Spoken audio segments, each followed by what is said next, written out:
Bienvenidos a todos a un nuevo capítulo de este espacio imaginario para comprender.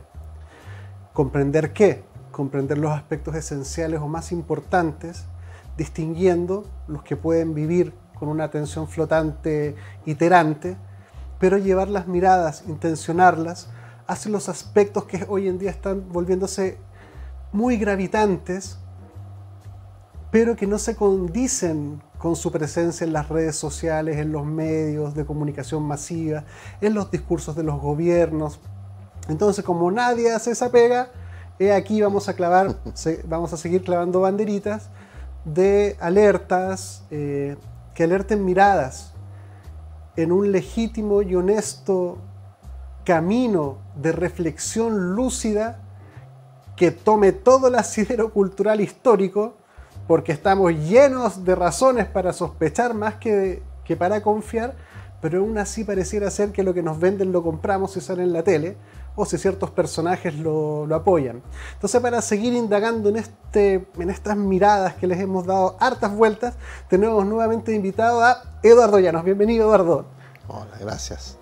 Oye, a propósito de esto de clavar banderitas, digamos, o poner una pica en Flandes, como se decía antes, justamente coinciden que vamos a ver un videito muy breve, después, no de inmediato, de un parlamentario de esos países, pues de los Países Bajos. Así que espérenlo un ratito. Oye, quería partir diciendo algo respecto de los videos, que aunque les roben visitas, digamos, igual siguen siendo vistos. Los capítulos, algunos capítulos. Algunos, sí, hay como 4 a los que les han... sistemáticamente les bajan. Bueno, da lo mismo, eso porque a mí me da lo mismo. Solamente muestra que hay sensores y ascensores en este tema, ¿no? Hay cosas que suben y otras que bajan. Bueno, pero me importa aludir a algunos comentarios que, o sea, en primer lugar los agradezco todos, digamos, pero enseguida hay algunos que yo creo que nosotros tenemos que contestar de alguna manera porque nos hacen presente cariñosamente que hemos dejado algunas tareitas pendientes, ¿eh? Por ejemplo, en algún minuto comenzamos hablando o aludiendo al apocalipsis y no lo hemos abordado. Creo que eso, bueno, ameritaría una serie, no se puede abordar en un puro programa, pero ya, ese es un tema, por ejemplo. Hay varios otros temas sobre los cuales habría que volver también. Hay ciertas sugerencias muy atinadas respecto de personas invitables. Y yo mismo te hacía una a ti. Por ejemplo, la que te hacía yo a ti tiene mucho que ver con el asunto del cambio climático, ¿no? Que antes se llamó, comillas, calentamiento global, digamos. Y hay ahí un ingeniero chileno, Douglas Pollock, que sería un candidato estupendo si se lo pudiera invitar. Entonces, yo no quisiera aludir a esos temas habiendo un hiperespecialista chileno, escuchado en el mundo, que ha investigado, no una persona que meramente tenga opinión formada, sino además investigación sobre el tema. Si está disponible, ¿para qué aludir a esos temas? Pero ese sería un temazo también. En fin, entonces quisiera decirle a la gente que opine que siga haciéndolo, porque nosotros leemos esos comentarios, los consideramos, digamos, y procuraremos, digamos, satisfacer esos deseos, digamos, en la medida en que esté a nuestro alcance hacerlo. Y que se suscriban al canal de YouTube, que hay estos capítulos sí, ahí sí, de muchas cosas. Y que vigilen el número de visitas, ¿eh? Porque ahí se detectan cosas, digamos. De repente usted en la noche tiene 3.000 visitas y en la mañana aparece con 2.000, digamos, ¿no? Es un hecho que hemos constatado varios, no sí, solamente tú, sí, claro, yo también, y varias otras personas lo han señalado. Claro. Por tanto, podemos asegurar que efectivamente en algunos capítulos que nosotros asociamos que tienen que ver con las temáticas, desaparecen por miles las visualizaciones, por miles. Claro. Bueno, a lo mejor sería bueno que comenzáramos, se puede mostrar un primer, a ver qué vamos a ver.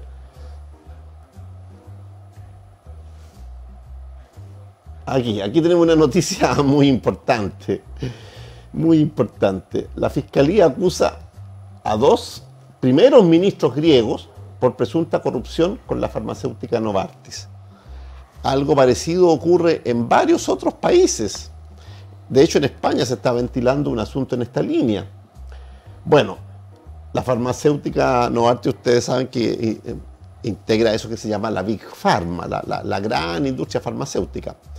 La otra vez, en uno de los primeros comentarios, entre paréntesis, entre los videos que tienen menos visitas, esos iniciales, antes de que Ramón Freire nos hiciera el favor de colgar un video nuestro que atrajo, digamos, a las huestes que lo siguen, digamos, hay varios que tienen muy pocas visitas y que están llenos de noticias de este tipo, y hay señales en esta línea, así que no quisiéramos repetirnos, pero los pueden visitar ustedes.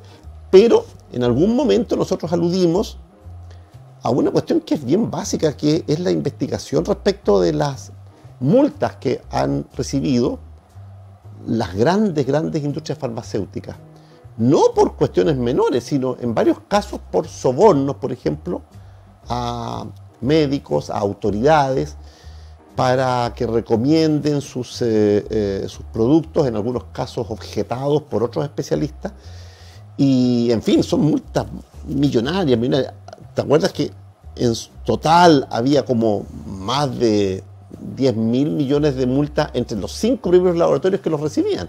Sin contar con el 85% de los laboratorios principales de Estados Unidos, que muchos de ellos son internacionales, habían recibido enormes multas, pero 5 concentraban multas de más de $2.000, de 2.000 millones de dólares. Quiero decir. Bueno. ¿Y las razones de las multas eran muy delicadas? Bien, sí. No sé cómo decirlo, siempre en estas partes las palabras... Graves, por lo menos gravísimas, o escandalosas, sí. O en contra de la humanidad, no sé, cosas muy Claro. Muy graves. Eran muy graves. Entonces la gente se preguntará tal vez, bueno, ¿y ese tipo de noticias por qué no las conocemos? Bueno, porque la cadena es más o menos clara. O sea, a ver, la Big Pharma está entre las empresas que más dinero mueven y ganan, por supuesto, en el mundo, en la economía del mundo. Y entonces, esa gente tiene un control natural sobre los medios.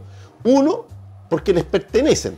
O sea, si tú ganas mucho dinero, una de las cosas que primero haces es, bueno, controlar lo que se diga sobre ti. Y para controlar lo que se diga sobre ti, tú compras diarios, canales de televisión. Bueno, y finalmente compras hasta el cine y la industria del entretenimiento, porque también es importante tener, no sé, cantantes, estrellas, ¿verdad?, a tu favor, ¿no? Entonces tú te inventas algún premio, algún festival, algo con tu nombre, digamos, ¿no?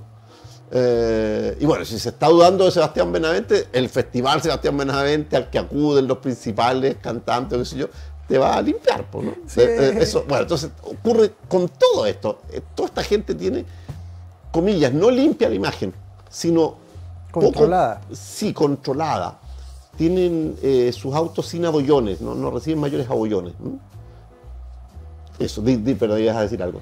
No, es que por ejemplo siempre me llama la atención, sobre todo también en lo doméstico más chileno, como aquí la lista de actores que apoyan algo.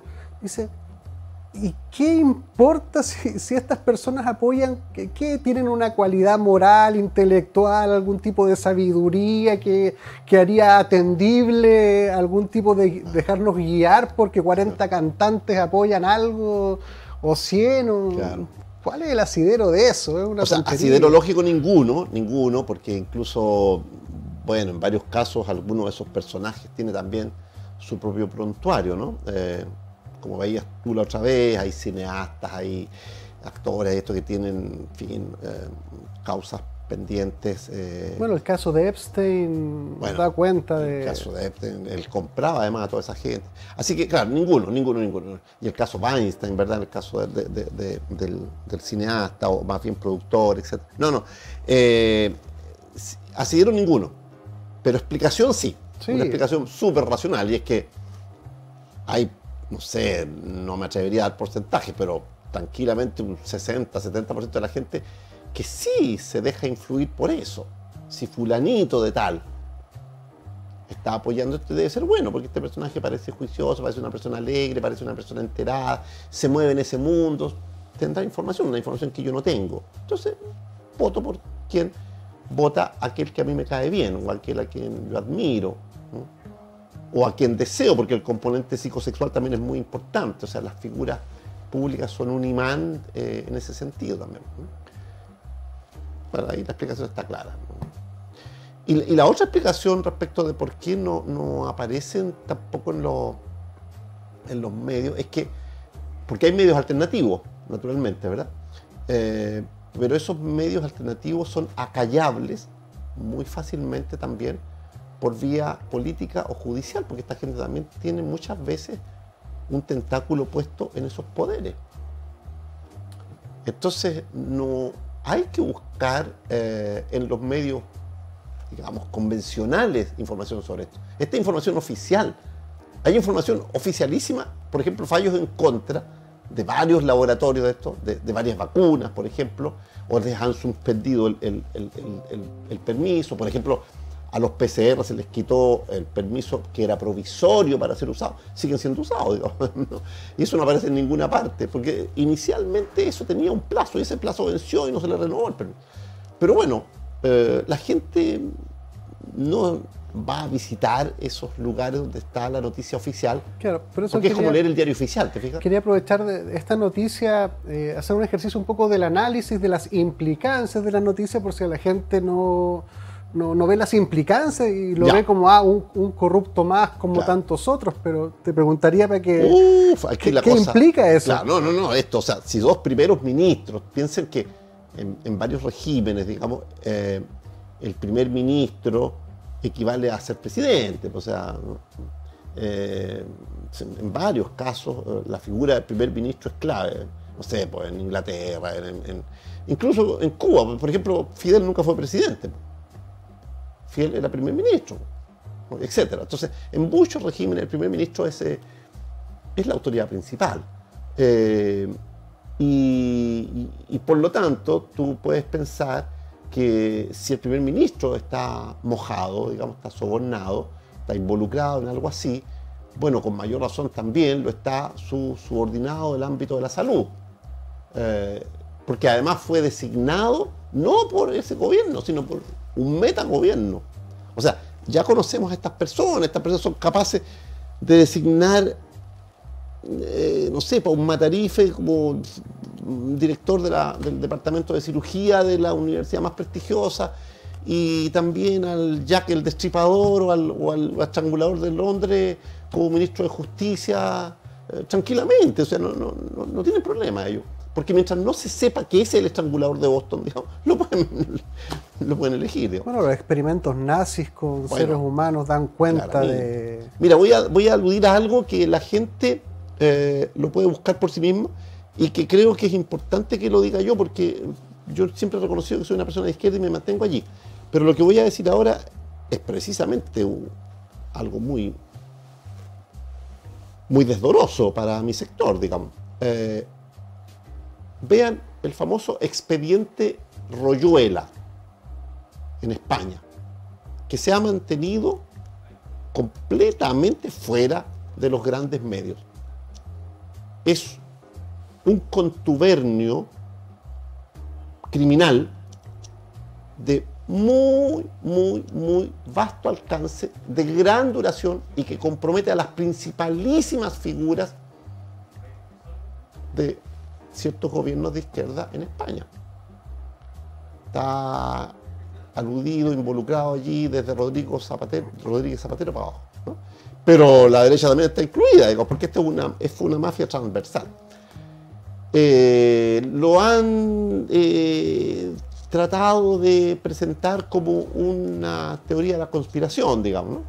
Pero está muy claro, hay documentos manuscritos, hay mucho dato que hace completamente inverosímil esa estrategia de desvío, ¿no? Entonces hay que asumir eso como un elemento del paisaje que te muestra que en realidad la corrupción es transversal. Eso es lo más grave del mundo. Pero adicionalmente esto nos permite a nosotros introducir un concepto. La otra vez en alguno de los videos preliminares aludimos a una investigación bien difícil, además bien compleja de sostener, porque era un trabajo clandestino, que hicieron psiquiatras de la Europa del Este durante los gobiernos supuestamente socialistas. En realidad no eran socialistas, eran gobiernos totalitarios, muchas veces psicopáticos, digamos, como lo vimos, ¿no? Pero en ese momento, psiquiatras que no necesariamente eran comillas de derecha, ni necesariamente eran la resistencia a esos gobiernos, simplemente eran psiquiatras, psicólogos, clínicos, en fin, estuvieron por diversas razones llegando a conclusiones muy incómodas respecto de la psicopatía y el gobierno. Pero no solo por sus gobiernos particulares, sino empezaron a revisar la investigación en el mundo y empezaron a descubrir lo que nosotros hemos venido a confirmar ahora y que la investigación seria, neutral, ha requete contra ratificado, que es que lo que nosotros llamamos los psicópatas integrados, esos que se integran en las instituciones, no solo sobreviven allí, al alero de ellas, sino que suelen presidirlas, comandarlas, ya sea como figuras visibles o como un factotum en la sombra, digamos, o un capitoste invisible, un gerifalte, digamos, disimulado, ¿no? Porque hay unos gerifaltes visibles, pero hay otros que son metagerifaltes que están detrás de ellos. Bueno, entonces, esas investigaciones de los psiquiatras polacos, húngaros, digamos, de ese mundo, también de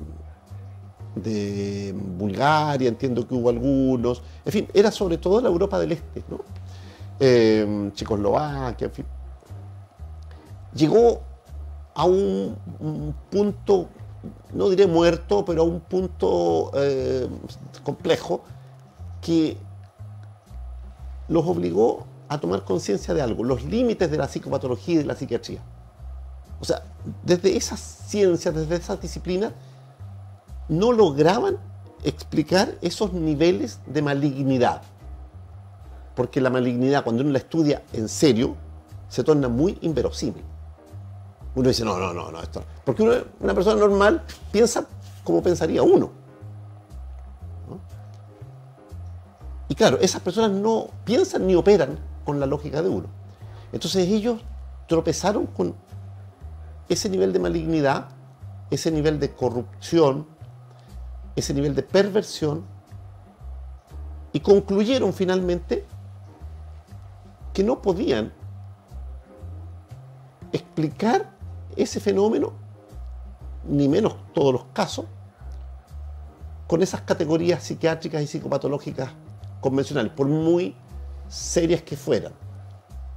Entonces fueron a buscar a la teología, ni más ni menos, y a la filosofía, a la ética, algunas nociones que tenían que ver con el mal. Y entonces fundaron como disciplina la ponerología. Poneros en griego significa mal, ¿no? Bueno, una forma de llamar el mal, hay otra. Kakos también es malo en griego. Bueno, entonces, ellos acuñaron entre los conceptos que desarrollaron uno que viene muy a cuento a propósito de lo que tú decías, el concepto de patocracia. O sea, estamos gobernados por gente patológica, no meramente por gente neurótica o medio psicopatona, poco seria. No. Es gente patológica. Te voy a poner un ejemplo cercano. Se supone que a mí debería caerme bien la figura actual central del justicialismo argentino, la viuda de Kirchner, ¿no? Cristina Fernández. Bueno, yo creo que eso es un ejemplo de patocracia neto. Ella y todo su séquito, su camarilla más bien, porque tiene una claque política muy considerable y tiene un apoyo impresionante en la población, porque trabajan en la fórmula del populismo. Digamos, se apoderan del Estado como una vaca lechera, la ordeñan, hacen sus quesillos, digamos, personales, particulares, y le dan unas gotitas al pueblo, digamos, que el pueblo las agradece infinitamente y que las asocia luego con generosidad. Entonces, lo único que quieren es que esas personas sean reelegidas. Y si no son reelegidas, bueno, se roban la elección, si se pueden hacer muchas. Está el tema del robo de las elecciones también, ¿no?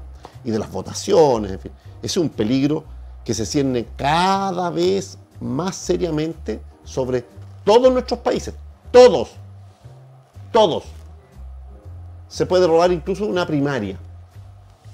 Ya podemos explicar cómo, aunque a la gente le parezca inverosímil. Entonces, bueno, esa patocracia es lo que explica el fenómeno que ahora sí podemos mostrar con un videíto. In 2010 ontwikkelde de Rockefeller Foundation, een van de meest invloedrijke NGO's ter wereld, een aantal scenario's voor de toekomst van technologie en internationale ontwikkeling. Dit rapport. En in dit rapport beschrijft de Rockefeller Foundation het zogeheten scenario Lockstep.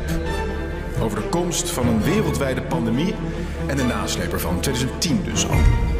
Volgens dit scenario, en ik heb het dus hier bij me, zouden de Chinezen als eerste gaan beginnen met verplichte quarantaine voor alle burgers, is een citaat, en onmiddellijke en bijna hermetische afsluiting van alle grenzen. Nationale leiders over de hele wereld zouden hun gezag verstevigen. Met wetten, regels en beperkingen, van het verplicht dragen van mondkapjes tot lichaamstemperatuurcontroles. Bij ingangen van treinstations, vliegtuigen, gebouwen, komt allemaal hierin voor. Maar daar houdt het niet eens mee op, want volgens scenario Lockstep staat ons nog veel te wachten. Zelfs nadat de pandemie voorbij was, zo schrijven de onderzoekers, bleef de autoritaire controle en het toezicht op burgers en hun activiteiten en werd het zelfs nog geïntensiveerd. In dit rapport uit 2010 wordt zelfs al gezinspeeld op klimaatlockdowns. Precies waar ze nu ook al over beginnen in onze tijd. Ik citeer. Om zichzelf te beschermen tegen steeds mondialer wordende problemen. Van pandemieën en transnationaal terrorisme tot milieucrisis en toenemende armoede, namen leiders over de hele wereld de macht steviger in handen. Het rapport voorzag ook goed hoe burgers op alle maatregelen zouden reageren. Helaas, zeg ik daarbij. Net als nu staan mensen te juichen als ze gevaccineerd zijn. Foto's van hun geprikte arm op sociale media. Dat staat allemaal in dit rapport. En smeken ze om een coronapaspoort, voorzagen de schrijver. Bueno, lo que este, no sé si es diputado o algún parlamentario, parlamentario Bajos, sí, holandés, sí, creo. Sí. Bueno, tú sabes que Holanda y todos esos países, nosotros los englobamos como Países Bajos, porque tienen también su manera de... ¿Esto cuándo fue esta declaración de él? Hará una semana, 5 días pero, atrás. o sea, es de ahora, es de... Sí, es reciente. Sí. Dentro del mes, que se va algo así. Una semana de eso. Sí, no debe tener más de 10 días. Bueno, ¿qué nos puedes que no comentar lo hemos de visto eso? en ningún medio. ¿Quién lo ha visto en noticias? Pero ojo que ese documento de investigadores financiados por Rockefeller, por la Fundación Rockefeller, están hablando del 2010 de cómo va a ser el confinamiento. ¿Por qué? No porque se estén adelantando 10 años a esta pandemia, no, porque había una pandemia, o más bien pandemia, organizada para el 2010, que fue la que de alguna manera desbarató con sus declaraciones la periodista austríaca que nombramos la otra vez, que se llama Jane Bürgermeister, que no sé dónde estará ahora, no sé si estará viva o no, qué sé yo. Pero el trabajo de ella fue completamente excepcional, fue heroico y muy, muy claro. Yo les conté esa vez, en alguno de los videos previos está, no me acuerdo si en el 23 o en alguno de esos, en el capítulo 23. Bueno, cualquiera de los antiguos tiene información de este tipo, pero en ese caso yo aludía al hecho de que incluso uno de sus intentos por aclarar la situación y por mostrarle al mundo, digamos, qué es lo que estaba en juego, a través de una especie de reportaje, fue traducido por una chilena, una psicóloga chilena, a quien yo, insisto, no conozco, pero que tiene como nombre Andrea Alerta. Supongo que será un nombre como del canal, digamos. Y ahí hay mucho material de ese tipo, digamos, ¿no? Pero hay otro documento, una intervención más larga, una especie de charla que ella da, que yo no he logrado reencontrar, pero es un video antiguo. Y bueno,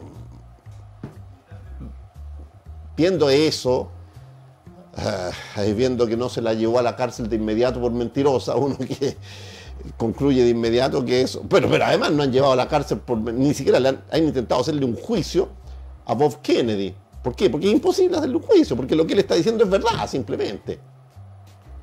Él ha dicho, pero con pelos y señales, todo lo que hay que saber sobre estos temas. E incluso con la cautela de un abogado, porque hay gente que lo podría decir más destempladamente todavía, con más nitidez y con más indignación. Entonces, información hay mucha. Eso es patocracia pura, pura. A mí siempre me llama la atención cómo cosas que son sabidas, después uno se olvida y las da como por su no existencia, que tiene que ver con el control de los medios. Todos ya muchas veces hemos dicho muchas cosas, pero la verdad que cuando uno empieza a buscar en otras fuentes, no las oficiales, es increíble la cantidad de información que existe y que inversamente se oculta. Porque yo vi algunos videos de esta periodista y ella daba cuenta de cosas pero terribles de la industria que nos estábamos refiriendo. Sí. Y de cosas que tú decís, no, pero es que era un poco lo de la pornografía. Tú dices, no creo que haya gente que haga esto, que le haga esto a los niños. No creo que haya alguien que le haga eso a millones de personas. No creo que alguien... Y toda la historia de la humanidad está plagada de ejemplos en los cuales se han hecho unas cosas horrendas los unos contra los otros.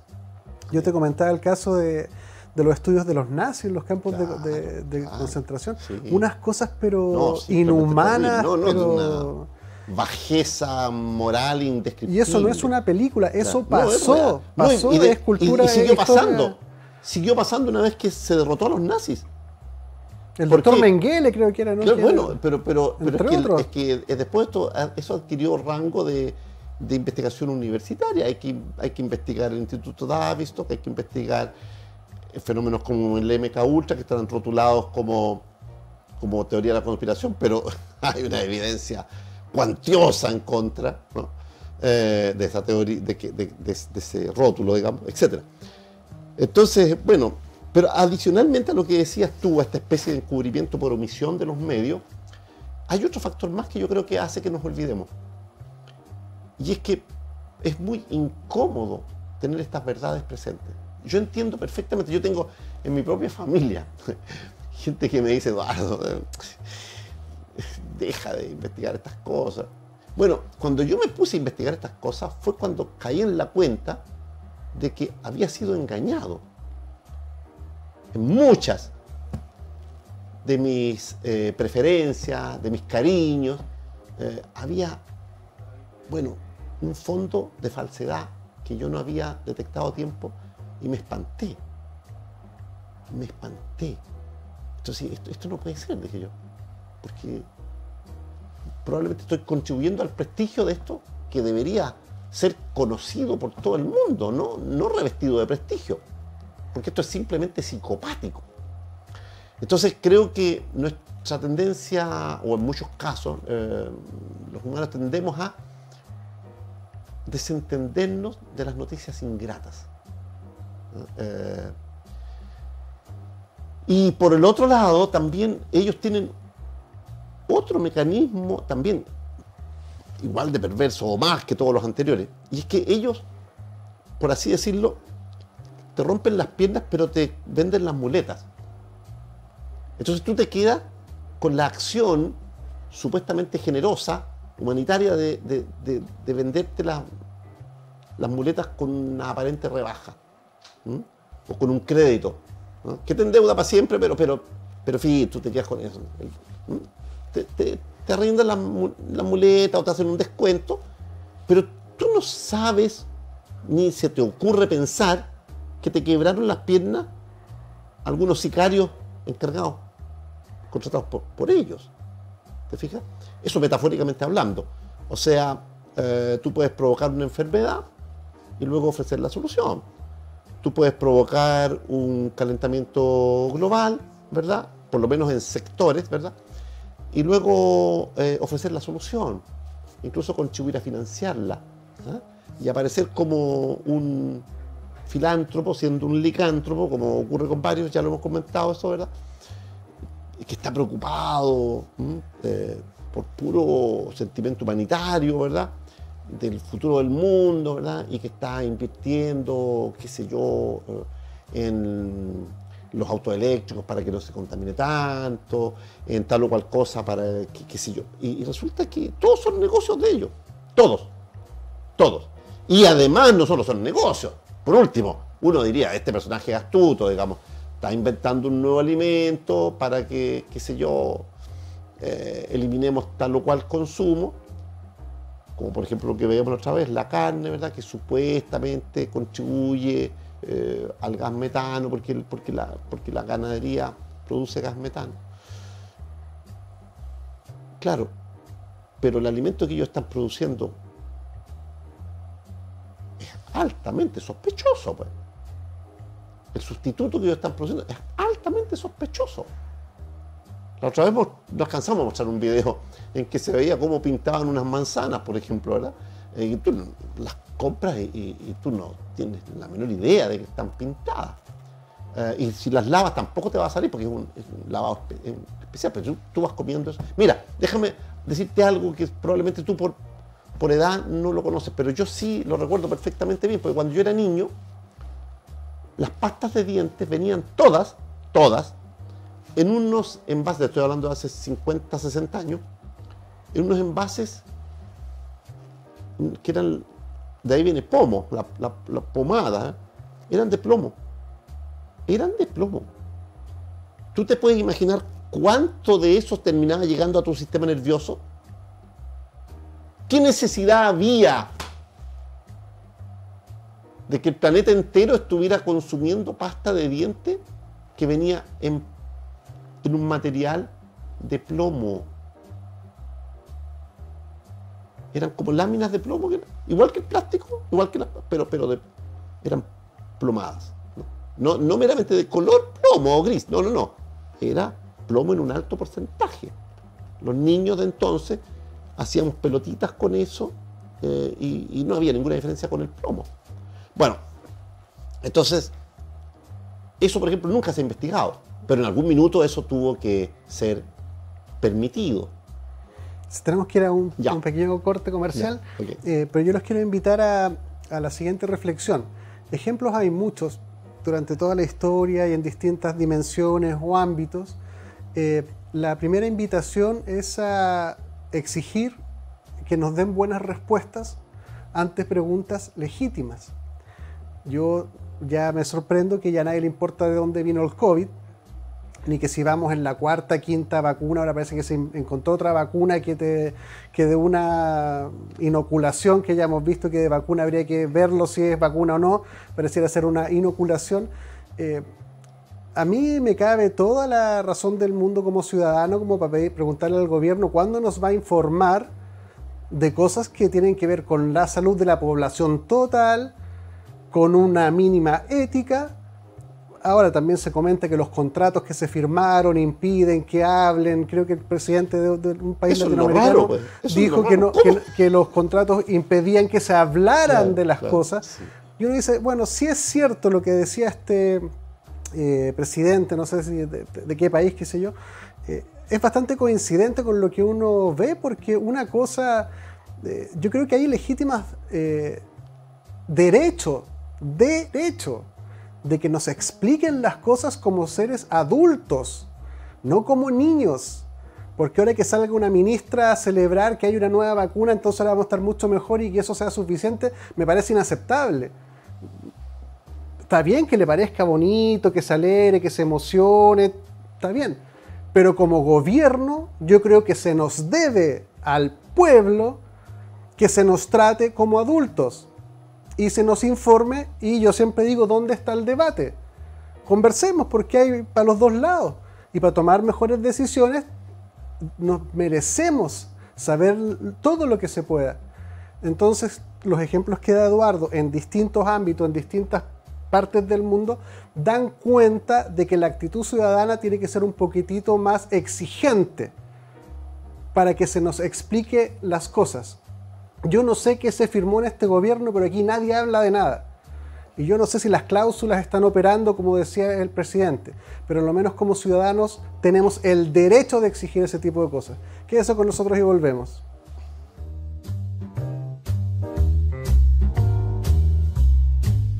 En Clínica Gastrosalud contamos con equipos médicos de excelencia y tecnología de punta para garantizar salud y bienestar a un excelente costo.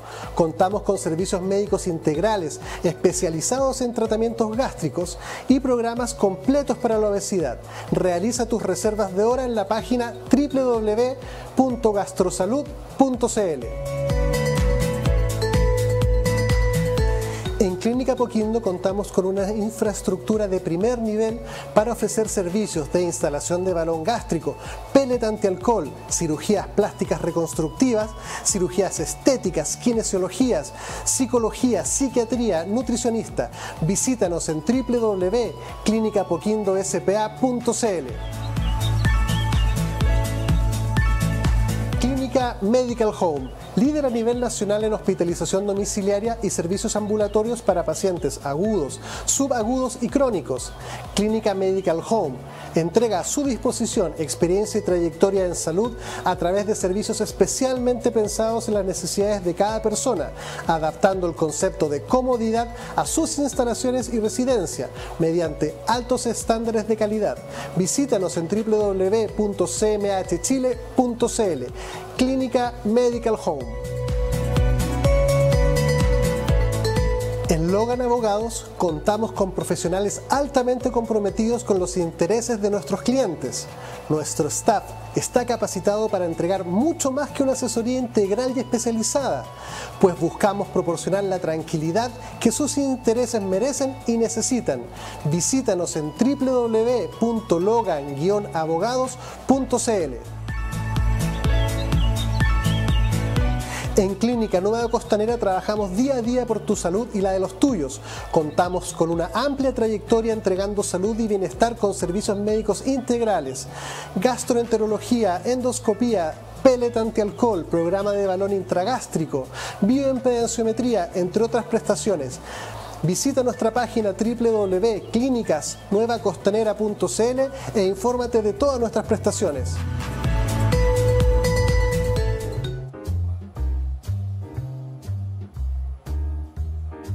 Bienvenidos a todos los que consideran que nos merecemos mejor información para tomar decisiones.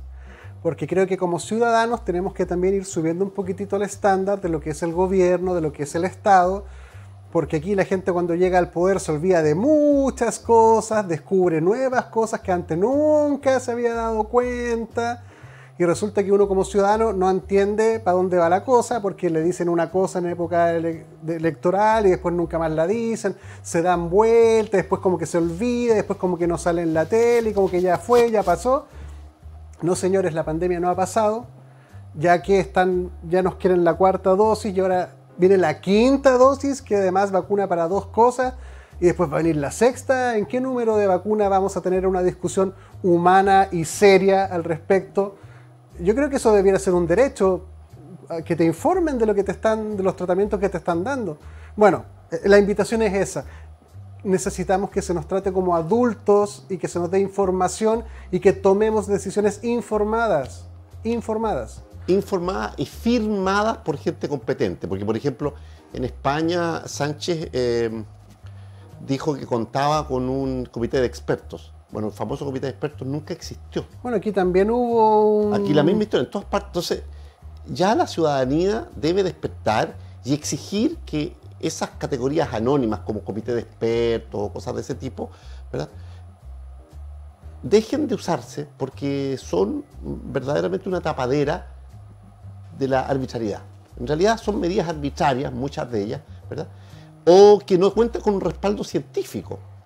Entonces, y en algunos casos, aunque cuentan con respaldo científico, hay que ver cuáles son las trayectorias de esos científicos, pues. Mira, déjame contarte un ejemplo. A propósito de lo que decías antes, me acordé de un caso que yo creo que es real. Creo que alguna vez, bueno, da lo mismo, alguna vez lo comenté en alguna de estas conversaciones que tuvimos en el Ágora, que se borraron, etc. Ya, pero es un caso interesante porque es muy ilustrativo. En 1966, estando gobernando Argentina Ilía, Humberto se llama, Humberto creo que era, ¿no? Bueno, que era un médico, que ni siquiera era un hombre de izquierda, era un hombre como más bien de centro, no era peronista que yo sepa, pero no era un hombre de derecha tampoco, pero tampoco era una persona de izquierda, no tenía una orientación así social muy marcada, pero sí era, digamos, un personaje, comillas, patriota, ¿no? Entonces recibe la visita de Rockefeller, el principal, porque es una familia grande, y le avisan, ¿no? Y pide una audiencia. Entonces, bueno, se la concede, pues si mal que mal era el principal millonario del mundo en ese minuto. Y en la audiencia, en la conversación, Rockefeller le cuenta que andaba paseando por ahí, supuestamente, digamos, andaba mirando, había ido a turistear, pero que viendo a Argentina como era, le había dado mucho interés, le había surgido interés por llevar su banco allá. Obviamente nadie cree eso, porque un millonario de ese tipo estudia a distancia, conoce los países, ¿verdad? Bueno, pero la cosa es que le presentó esa versión. Y bueno, Ilía le dijo, sería interesante, digamos, sí, le dijo él, pero habría que decir un par de cosas, digamos, o sea, una básica. Y es que para que mi banco venga a Argentina y pueda funcionar bien, digamos, yo necesitaría, o mi banco, nuestro banco, necesitaría ciertas garantías, digamos, porque hay algunas cláusulas en la ley de bancos de ustedes que nos incomodarían mucho, impedirían la fluidez de los negocios. Entonces, nosotros esperaríamos que eso cambie, que se legisle de otro modo, que haya algún cambio en la ley. Entonces Ilía le dijo al traductor, por favor, dígale al señor Rockefeller dos cosas. La primera, ¿qué pensaría él? Hagan la pregunta, ¿qué pensaría él si nosotros lleváramos el banco o una propuesta, ¿verdad?, al gobierno estadounidense de trasladar o de crear una sucursal con el Banco de Buenos Aires o el Banco Argentino y le pidiéramos una modificación de las leyes estadounidenses? Y enseguida, la segunda cosa, dígale que esta reunión terminó. Listo. No era el Che Guevara, no era Perón, era Ilía. Pero fue capaz de decirle eso a Rockefeller en su cara. Déjame decirte después cómo terminó todo esto. Pero antes quiero decirte que justamente en esos tiempos, además, por esos mismos años, se estaba discutiendo una ley a propósito de los fármacos. Porque entre las leyes que había también, y que seguramente también le incomodaban porque con seguridad también tenía inversiones en la Big Pharma, había una que asumía que los fármacos son elementos de bien común, que los remedios no pueden regirse por los mismos criterios con que se rige la invención, ¿no?, y el tratamiento de patentes que se da en otros ámbitos, por ejemplo en la tecnología.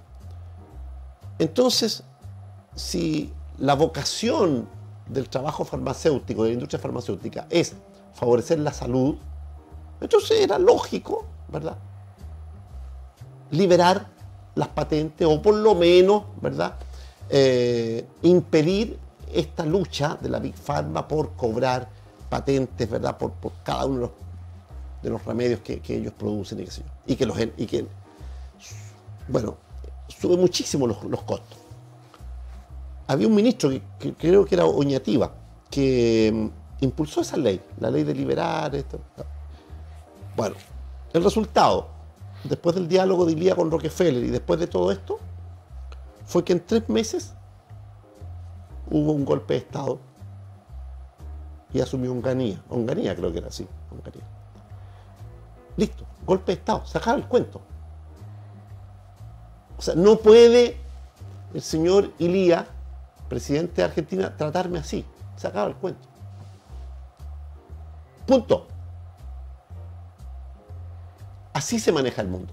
Entonces, ese señor, que por supuesto también estaba asesorado por Kissinger, pues. Ese señor Kissinger ha asesorado, incluso ahora, hasta los 99 años de edad que tiene, a todos estos gobiernos imperialistas. Y voy a insistir en esto. ¿Alguien puede entender que una supuesta izquierda chilena y latinoamericana esté ciega a la presencia de esos personajes detrás de todas estas propuestas de la Agenda 2030 y todo lo demás? Pero ¿cómo no se dan cuenta? Yo no puedo creer eso. O están dormidos, o los compraron, o qué les pasó. Pero la izquierda siempre fue antiimperialista, perdón por insistir en eso. Bueno, dejo ese capítulo cerrado para que lo vean. Bueno, vamos a hacer el giro un poquitito, Sí. solamente para redondear la idea. Me gustó la frase que tú decías, y así se lleva al mundo, porque yo creo que es muy importante entender cómo los valores se van subyugando y qué va subyugando al otro. Bueno. Y cuando uno especula, a lo menos, porque yo soy un ciudadano normal, no tengo acceso a cosas muy altas, pero uno dice, a lo menos es fácil constatar que la honestidad queda subyugada a los programas ideológicos o las conveniencias políticas. Que las conveniencias políticas pueden estar subyugadas a su vez por los intereses económicos. Y que los intereses económicos a veces están subyugados o vestidos o disfrazados de la seguridad nacional. Claro. Y es decir, que si tú aludes a la seguridad nacional, de ahí para abajo no importa nada. Todo queda ordenado. Y no importa nada. Ordenado con esa, claro. Sí. Bueno, yo creo que eso no es tan difícil de... Claro, pero mira, todo eso que tú estás diciendo es un patrón, ¿no es cierto? Porque se da también en otros ámbitos. Por ejemplo, en política, ¿verdad? Primero que nada, hay uno o dos partidos políticos que, comillas, tienen el patrimonio, digamos, ¿no?, de la sensibilidad social, ¿ya?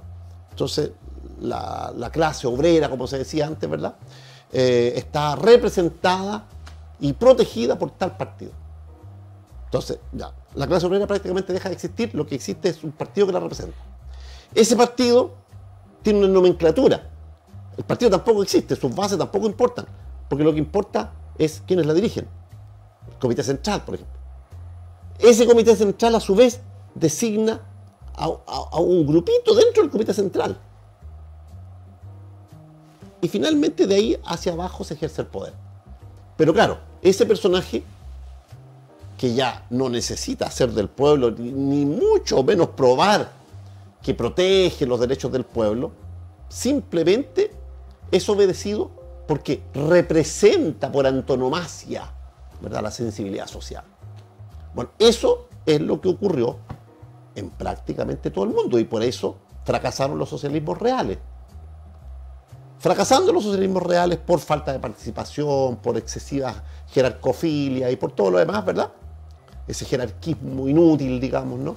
Ese afán de obedecer a los jerarcas como si fueran dioses, como si tuvieran probada su probidad, ¿eh? Fue puesta en cuestionamiento en los años 90, 2000, pero hoy de nuevo vuelve por su fuero. Y de nuevo tienes a dirigentes que deciden todo. Entonces tenemos nuevas paradojas. La paradoja de que los movimientos sociales, comillas, que se suponía que iban a reemplazar a la vieja política, terminan capturados por la vieja política. Eso es algo muy increíble. Está lleno de paradojas todo esto. Y en todos los casos vemos la misma figura, la figura de una organización que se genera para representar a otros. Por ejemplo, la ONU. Pero finalmente en la ONU hay algunos países que tienen más peso que otros, ¿verdad? Por ejemplo, en el Consejo de Seguridad no participan todos. Son como 7 países nomás, ¿verdad? Ya. Muy poquitos, ¿verdad? Ya. Y por supuesto que están todos controlados por Washington. En la OTAN, lo mismo. Mira lo que acaba de pasar con Turquía. Se opuso en su minuto a la incorporación así fácil de Finlandia y Suecia a la OTAN, que no formaban parte, ¿verdad? Y por reglamento, al oponerse un integrante de los países de la OTAN, ¿verdad? Se bloqueaba esa admisión. Bueno, tuvieron que negociar, ¿verdad? Y yo creo que Turquía habrá negociado con Erdogan, habrá negociado con Putin, supongo yo, no sé cómo habrá sido eso. Pero el asunto es que en algún minuto Rusia dijo, ya, ok, no me importa tanto, tiene frontera, pues. Y puede ocurrir lo mismo que ocurre en Ucrania, pero deben haber negociado porque Rusia dijo, no me importaría tanto si es que se dan tales y tales condiciones. ¿Ya? Supongo que habrá puesto muy bien sus condiciones. ¿Ya? Y entonces, bueno, Turquía retiró su oposición y por lo tanto van a integrarse a la OTAN. ¿Ya? Pero esos son países que no representan nada. Desde luego, la OTAN no debería existir, porque ya se terminó la Unión Soviética. Esa era la finalidad. Oponerse a la Unión Soviética. Si desaparece el motivo, también tendría que desaparecer la organización, etc. Y además de todo lo que de la ineficacia que ha probado y de la corrupción que ha probado, que ha mostrado. Bueno, entonces, en todo ámbito se da siempre lo mismo. ¿Ah? Un cierto ministro de Agricultura que no sabe la diferencia entre sembrar y plantar, digamos, o qué sé yo, un cierto ministro de Educación que no entiende la diferencia entre educar y adoctrinar, digamos. Bueno, organiza su ministerio y organiza la actividad del Estado y los fondos del Estado y se acaba el cuento. Y si tú te opones, te estás oponiendo a que Chile se eduque. Si tú te opones a tal o cual cosa, te estás oponiendo al plan agrícola del país. Bueno, pero ese plan agrícola está organizado de acuerdo a los intereses, qué sé yo, de Monsanto, o a los intereses de la Agenda 2030. Mira, por ejemplo, ahora en varios países de Europa, bueno, en la misma Holanda, que tiene una industria lechera considerable, pero en varios otros países, donde van a tener que matar las vacas.